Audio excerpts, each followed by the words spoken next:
Hello and welcome to my channel. I'm T with Teresa H Creates, and I am so excited to get started on my next project. So as soon as Christmas wrapped and the cooler temps started rolling in, I knew that I definitely wanted to work on a winter themed journal.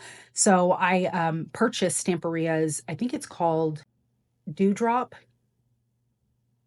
Dewdrop collection. I believe that's what it's called. I should have looked. I didn't. I'll link it in the description box below, though. I'll put a link in there for it. It's a beautiful collection.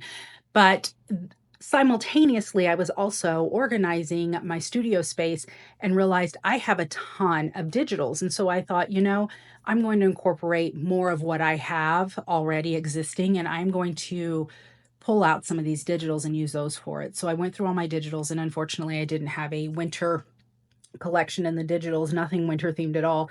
So I decided to go to Etsy and purchase some because by that point I was already set on using a digital kit for this next journal. Plus I just needed something a little bit different. I've been using the 12 by 12 paper pack collections for a really long time, and in most of my actual journal making I've been using those, and I rarely use digitals. I think I have tons of them. I purchase them all the time and I print them, but I don't use them. The last time I used a digital kit was probably about 7, 8 years ago. I made a Mother's Day was a Mother's Day altered book for my mother for Mother's Day, and it was that was kind of redundant, right? For my mother for Mother's Day.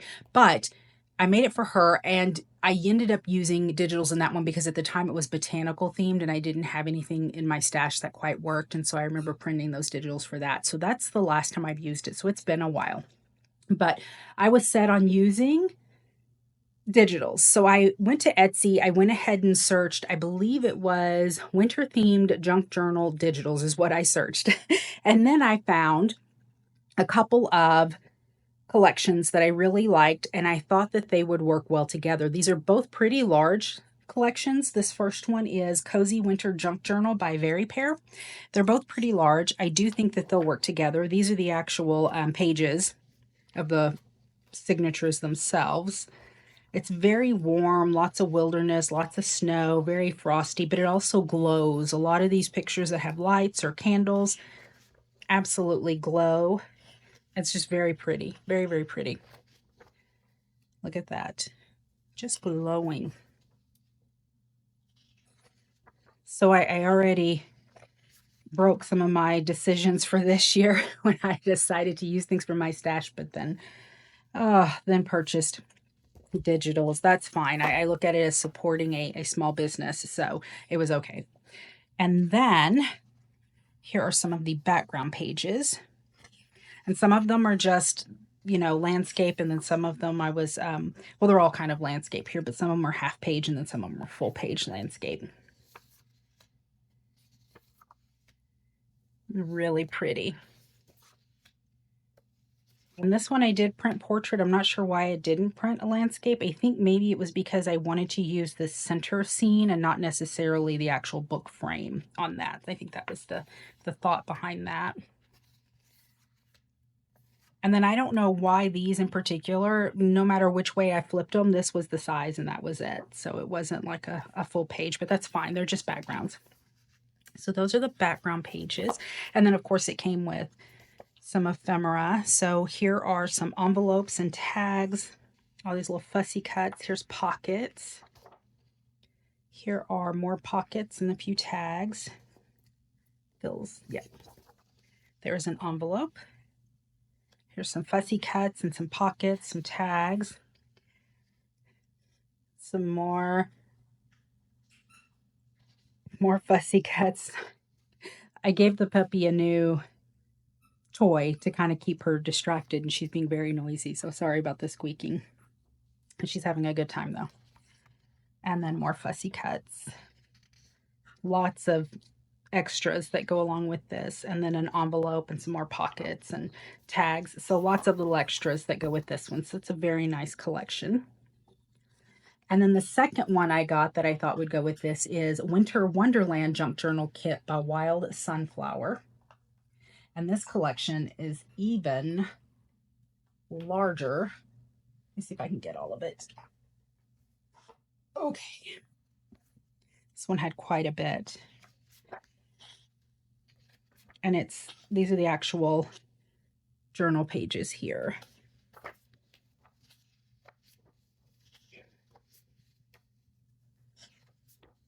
Look at that corgi. Isn't that adorable?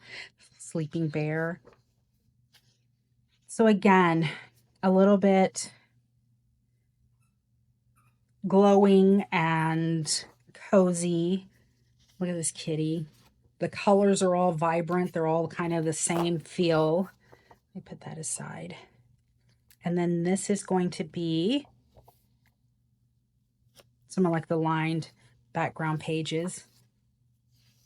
I can put on the backs of these pages here. This one has some numbers on it. These are lined. There was a lot of thought put into this. It's very nice. A little bit of a grid with some holly. I think this is so pretty. That's one of my favorite pages there. And then some just full background pages here. Isn't that gorgeous? Oh, it's so pretty. I mean, they're like photographs almost. The quality of these, it's so pretty. And a lovely wreath. And then these aren't full size, so I guess they're just used as part of other elements. So they're the same length, but they're just not the same height here. Still pretty though. I can still incorporate them in here. Some nice distressed plaid. Oh, that's upside down. Well, maybe all of these are upside down. Pine cones. Isn't that beautiful? Little gingerbread. I think it'll be fun to use some digitals because I haven't done it in a while. And then after I'm finished with this project, then I will go to some stash busting stuff because I really need to clean out some stuff in here. I have so much stuff. Okay, and then this is some of the ephemera bits, but this actually has a folio kit. So there's the little outside, and here are all the little elements that go with it. Oh, I printed 2 of those. Okay, got multiples. Oh, and then here's the actual instructions. Apparently I wanted to make several of those. Those are the actual instructions for the folio. Here's some 3 by 4.5 pages, some little journal cards. Very pretty. And then an envelope. And then this is a card insert, so it gives you an image here and then all of the elements, so you can duplicate that. Apparently I wanted to make a couple of those too. And then, oh, you know what? No, what it is that I printed these on different paper because I wanted to print, obviously, my signature pages. These guys, I wanted to print these, my bases, on the nice premium, heavier cardstock. And these inserts and these little folios and stuff, all the little elements, I wasn't sure if I wanted quite the thickness of the actual paper, the premium paper, or if I wanted just regular printer paper. So that's why I printed both. I'll end up using them, but both. And here's some tags. More tags.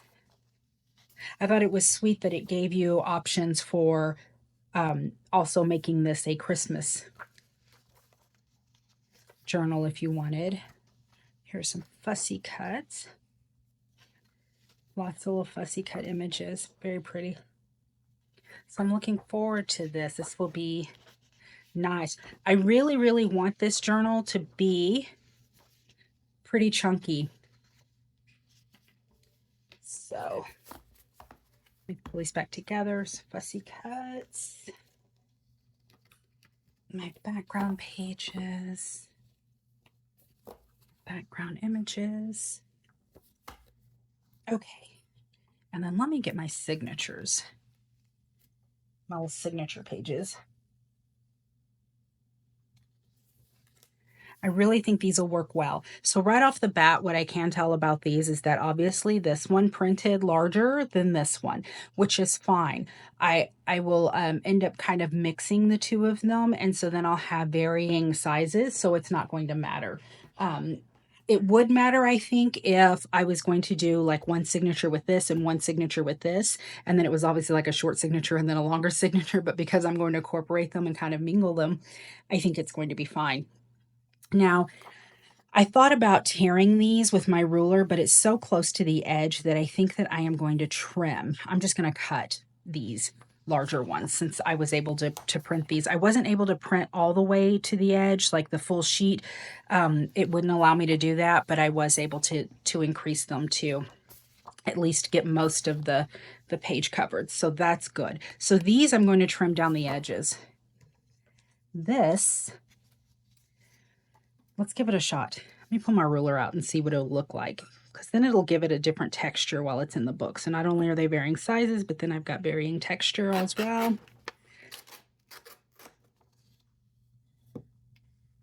So I think that's pretty. I could do that. So with these, I'm going to go through and I'm going to go ahead and tear these. I'm already running into issues. I'm going to go ahead and tear these down, and then with the others, I'm going to trim them with the guillotine. I don't need to do that on camera. You get the idea. I'm going to do that off camera, and once I've got these prepped, then we'll come back and we'll start working on how we're going to put them in order and how we're going to take care of the backs. So let me go ahead and do that, and I'll be right back. Okay, I'm back. I did take the smaller set of pages and tore those. I just used my ruler like I showed you before I took the break. And this is how they turned out. A little rough around the edges, which I like. And there is some white showing on some of these, which is fine because I plan on inking them up around the edges. So that's not going to be a problem. Now, the back sides of all of these are blank. And so this is one of the challenges that I have with digitals. And I think that that's why I don't use them as often. I know that you can print them double-sided.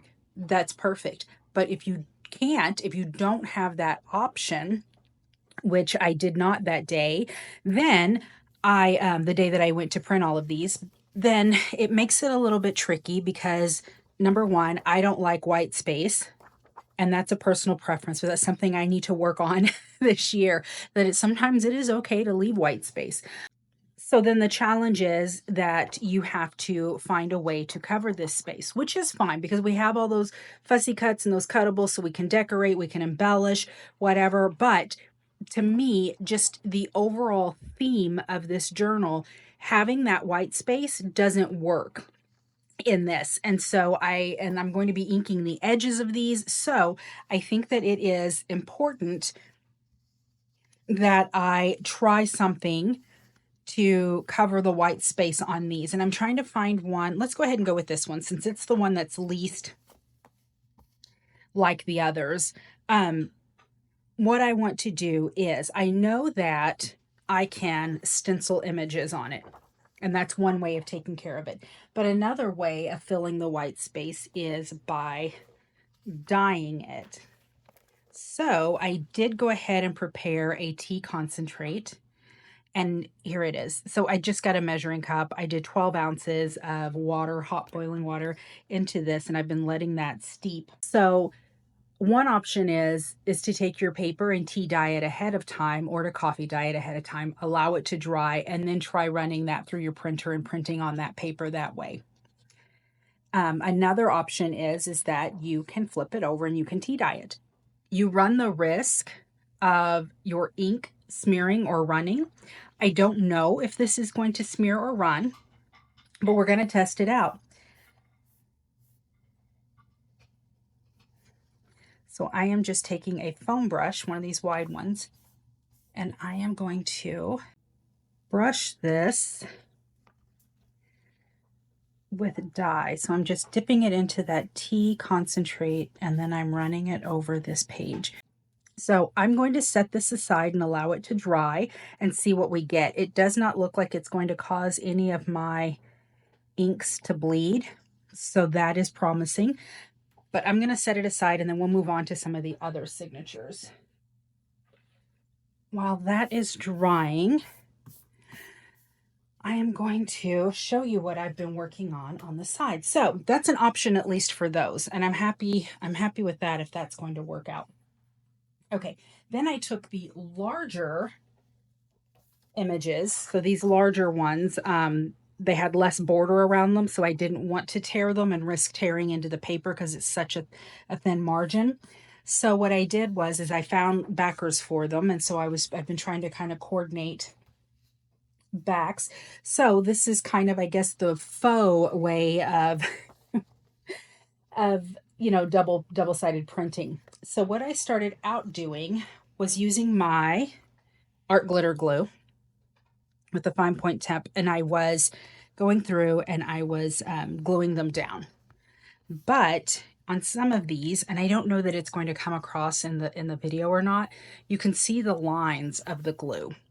And I don't want to take a Mod Podge and sit there and glue the whole thing down. And so I did several of these this way, hoping that it wouldn't show through. And on some of them, because of the patterns, it doesn't. But then on others, you can see it, especially some of these lighter ones, you can really see it.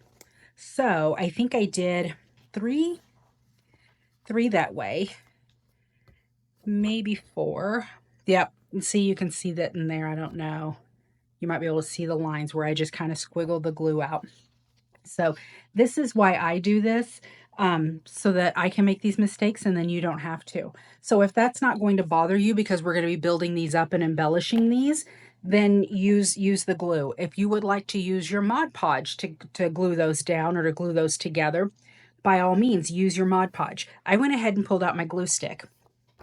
So, and see, not all of these. So these will be sides that I end up decorating because these were only half pages or a little bit, 3/4 pages instead of full pages, but it doesn't, it's fine. I'm fine with it. So these I went ahead and used my glue stick. Now, the issue with the glue stick is now you can tell they're a little bit warped. They're not flat, but that's fine. In the book, it's not going to matter. But at least I don't have any of the little squiggly lines in there. So that's what I did with these other 3. Those are the fronts and backs of those. I haven't cut them yet. Aren't they pretty? So pretty. And then I wanted to show you, I haven't trimmed those down yet, but I wanted to show you how I was gluing these together. And this is just how I do it. It's not necessary that you do it this way.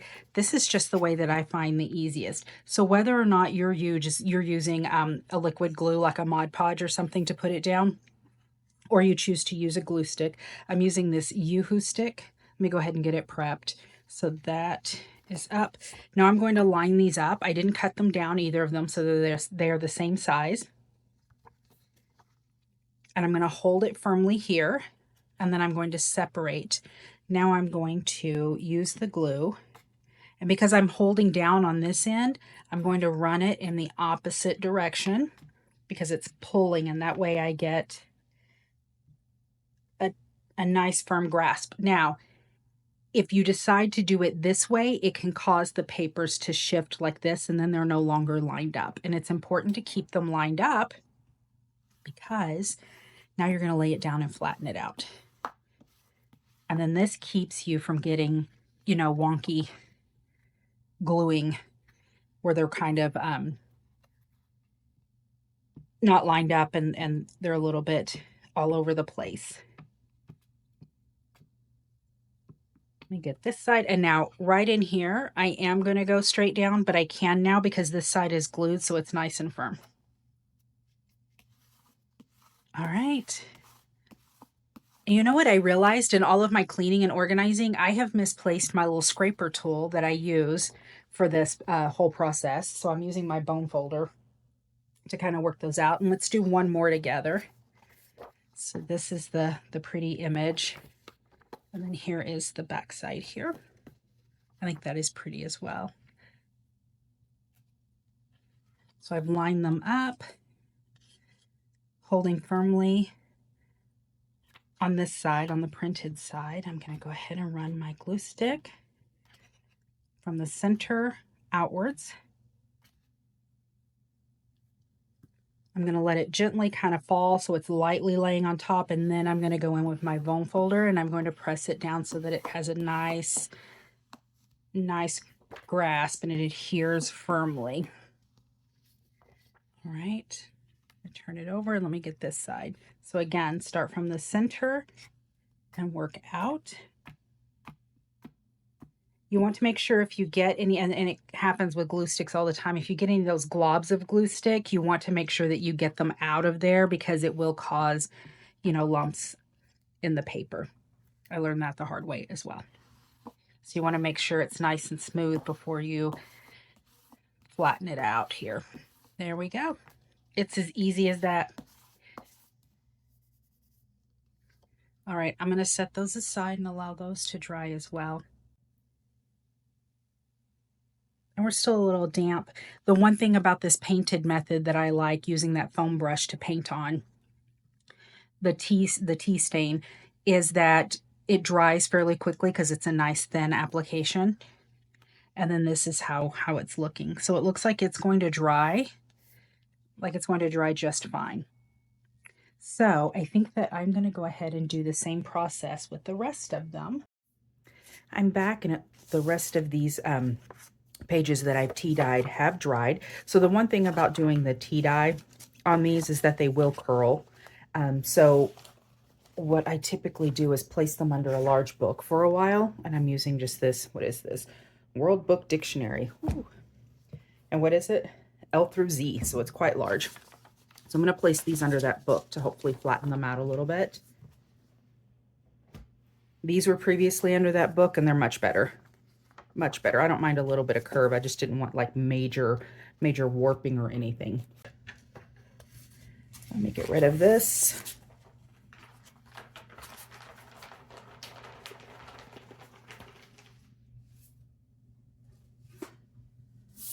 All right, now I've got a nice working mat. I've got my bone folder.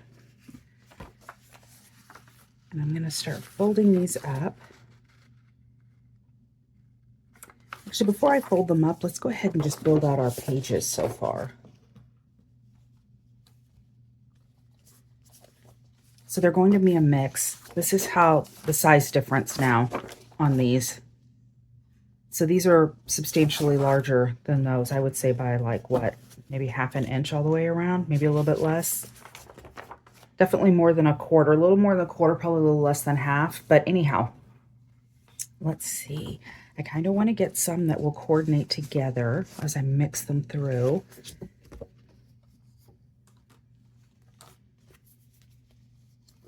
These are pretty and kind of weighty.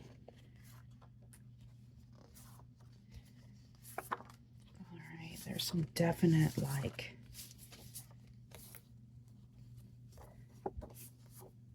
All right, these are like inside the home, or like windows, wreaths, coffee mug. So I guess I could do kind of like a theme.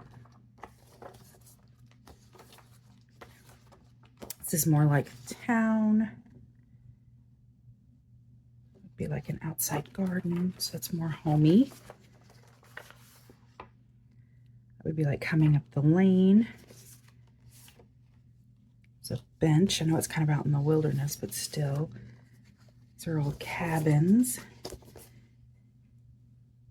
And then these are very much kind of wilderness. I could put that there. That would be fine. Or maybe this one and that one. Okay, so it looks like I've kind of got 4 going here, but we'll see. We'll see. All right. This is definitely like in town. Definitely more of a homey feel. With the cabin.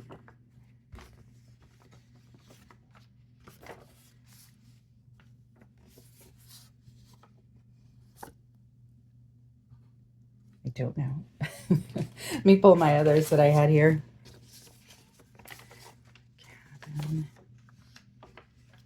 Okay, this one didn't have very many. So let's see what I've got per signature. 1, 2, 3, 4, 5, 6. 1, 2, 3, 4, 5, 6. 1, 2, 3, 4, 5. 1, 2, 3, 4, 5, and 6. Oh, that's actually pretty good. Let me grab my coffee dyed paper.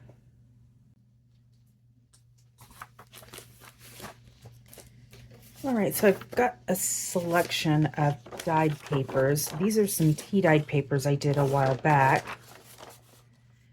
I only have 3 of them though, but this one is a nice one that has, I used a stencil, and you can see that cable knit in there. I may make a few more of these, and then I've got these large coffee dyed pages that I really like that I'll probably incorporate some of those in there. All right. I'll place these under that large book, just kind of all together. Keep those flattened out.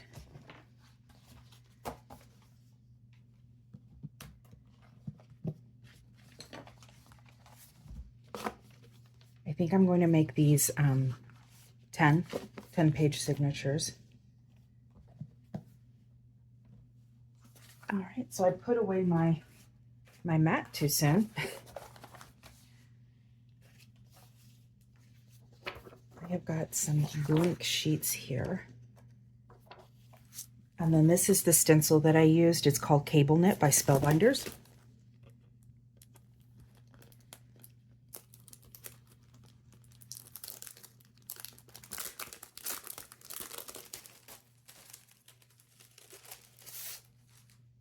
Now, the first time I used this technique, I actually did it in large tubs, so I was able to submerge the paper, you know, in the actual tea solution. And this time I'm going to be painting it on, so I don't know what that's going to do, what effect that is going to make. Oh, looks like I've got 2 sheets in here. Paper's so thin.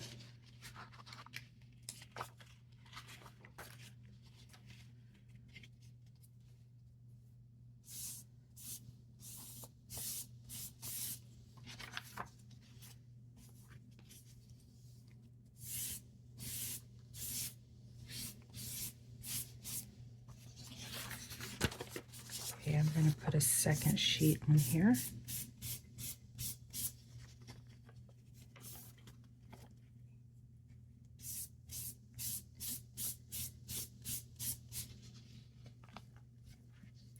And this is just regular copy paper, nothing special about it.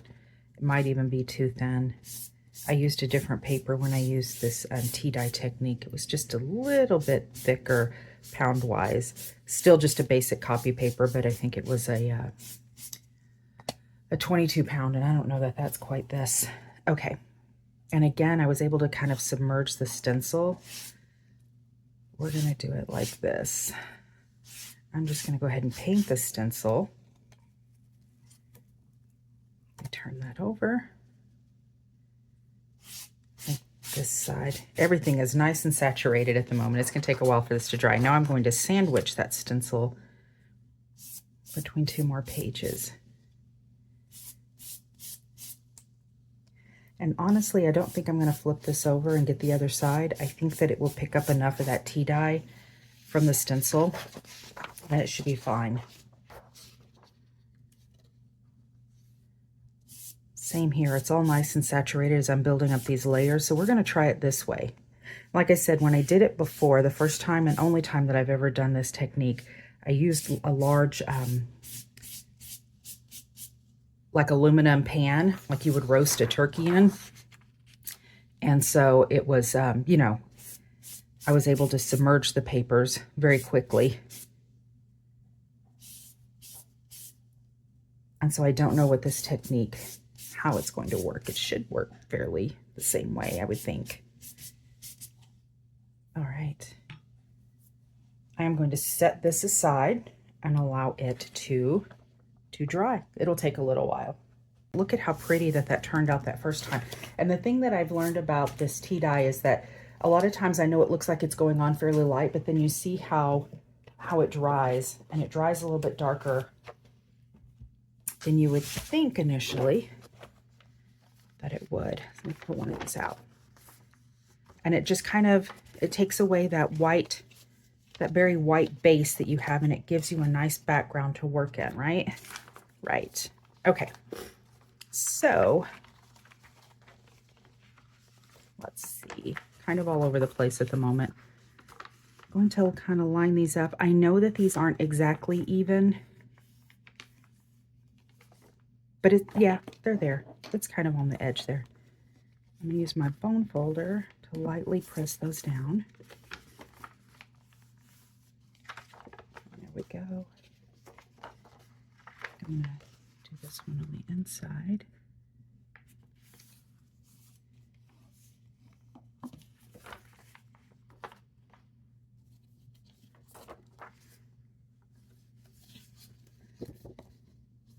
Let me kind of get a feel for what I want to be my outside, the cover of this.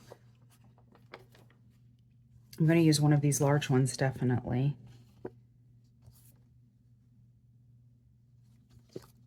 And I think I like this one because it kind of has the scene of the cabin as you're kind of coming up there. You can hear my, oof, that is crinkly. You can hear my glue stick crinkling in protest. That's why I kind of prefer the glue on this. So that'll be the nice opener, but it's still held.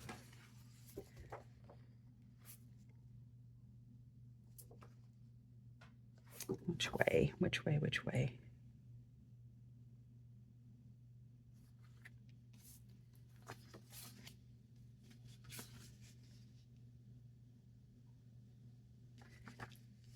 I like the idea of this maybe being the center.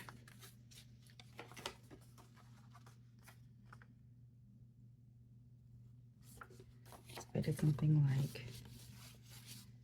like this.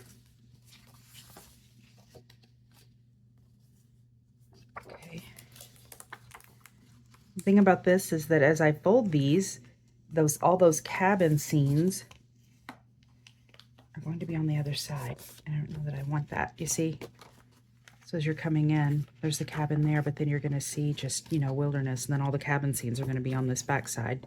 So let me fold one. That's my center one. That is my center. Love that. Just giving it a light press down because this is thicker. These are the ones where I glued the two sheets together to make a front and back image. And I don't want to. Let's see if I can get in here.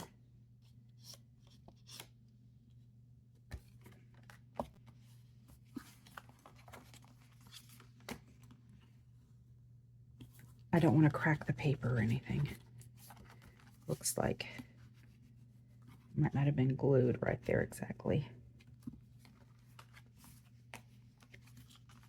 And I could use a scoreboard, but I think that it's just easier to kind of hand fold these, in my opinion anyway. All right, so let's see. Dent.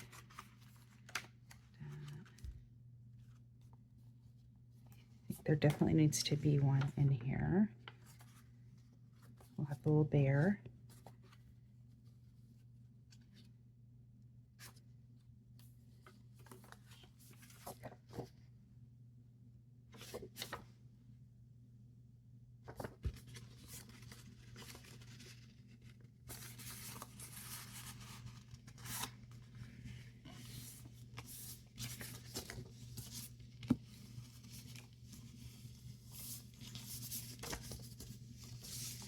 All right. And then we have this guy. I think I want to flip it on the outside. Not that it really matters. I'm going to put it in between those two. So, get a couple of sheets of this coffee dyed.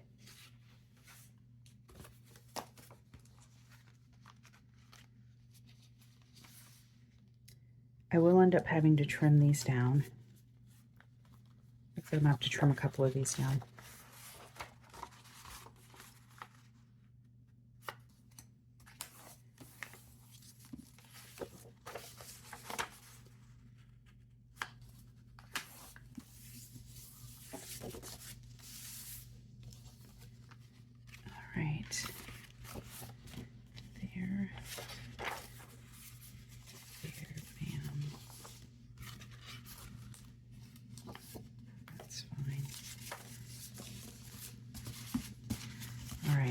1, 2, 3, 4, 5, 6, 7, 8, 9. So one more. So the set that I'm dyeing now, that I'm waiting to dry, that I just did, will be in here, and I'll put it right here between these two. I think that'll end up working great, or I'll switch it out with one of these coffee dyes and move them in. So if they're on, not like right beside each other, that's what I'll do. I'll put that one there, and then I'll move this one to the inside. All right, and then I'll wait until I have all of my pages in, and then I'll trim it up, because that's one thing about this. As you start stacking your signatures in here, it starts pushing those center pages further and further out. So then you'll need to trim them up if you want it to be, you know, exactly straight. If you don't mind and you want it to be all different, you know, levels there, then that's totally fine. Totally fine. I might even just tear these like with a straight edge. I might end up doing that. Let's see. Just kind of mark this. I'll use that as a guide. If I need to take off more later, I can.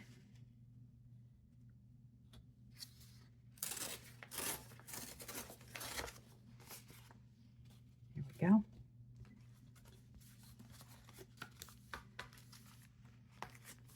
And then let me mark this guy here.